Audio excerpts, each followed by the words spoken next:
18 বছর বয়সের একটা ছেলে অনেক কিছু পড়ালেখা করছে, কিন্তু এখনো খারাইয়া মুতে।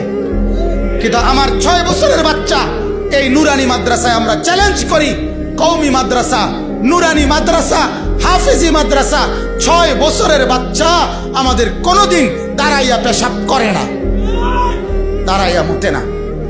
আমরা শুধু পড়া শিখাই না, আমরা জিন্দিগি বানাই, জিন্দিগি।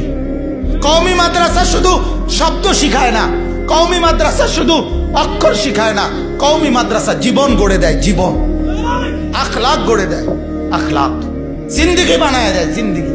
6 বছরের এক বাচ্চা নেই আমরা, 5 বছরের ভিতরে আমরা হাফেজে কোরআন বানায়া তারে বাড়িতে পাঠাই। বলেন আলহামদুলিল্লাহ, বলেন আলহামদুলিল্লাহ।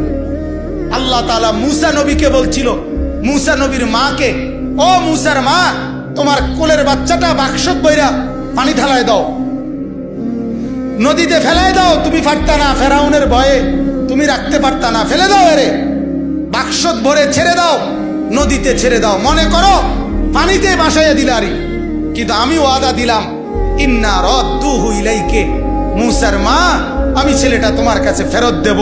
ওয়া জাইলুহু মিনাল মুরসালিন, শুধু ফেরত দেব না মা, আমি তোমাকে একটা রসুল বানায়া তারপরে ফেরত দেব। মুসাকে আমি নবী বানায় দেব, নবী।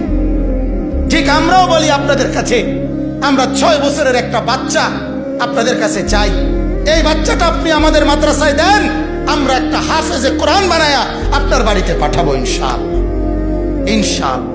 12 বছরের জন্য দিবেন, আসমান জমিন, শুধু ভবিষ্যৎ। আরে আমরার ভবিষ্যৎ একেবারে জান্নাত পর্যন্ত। ভবিষ্যতে কি করবে আপনি আমারে আগে বলেন। পৃথিবীর ভবিষ্যৎ কোন মানুষের হায়াতে, যেই কোনো শিক্ষিত ভদ্রলোক এখন বলেন, কোন মানুষের যদি বয়স হয় 60 মোট, মনে করেন 60 বছর সে বাঁচলো, তাহলে তার ভবিষ্যৎ কত নম্বর বছরতে শুরু হয়? 45 থেকে। কথা কোন কত থেকে কোন? তাহলে এটা ভবিষ্যৎ কোন কোন বছরের থেকে? কি 35 থেকে না 45 থেকে? হ্যাঁ, পড়ালেখা শেষ করছে, যদি হেঁটে পড়ালেখা না করে তাহলে কথা বলেন না কেন? তাহলে আপনি 60 বছর রে 3 ভাগে কেমনে ভাগ করলেন? যে 60 বছরের মধ্যে প্রথম 20 বছর হলো অতীত, মাঝখানের 20 বছর হলো বর্তমান, শেষের 20 বছর হলো ভবিষ্যৎ। এটা কোন যুক্তি? আমারে বলেন না, এটা কোনো যুক্তি হলো নি? কথা বলেন না। এজন্য মানুষের হায়াত পুরাটাই বর্তমান, ভবিষ্যৎ শুধুমাত্র আখিরাত। ভবিষ্যৎ কি বলেন না? আখিরাত, আখিরাত।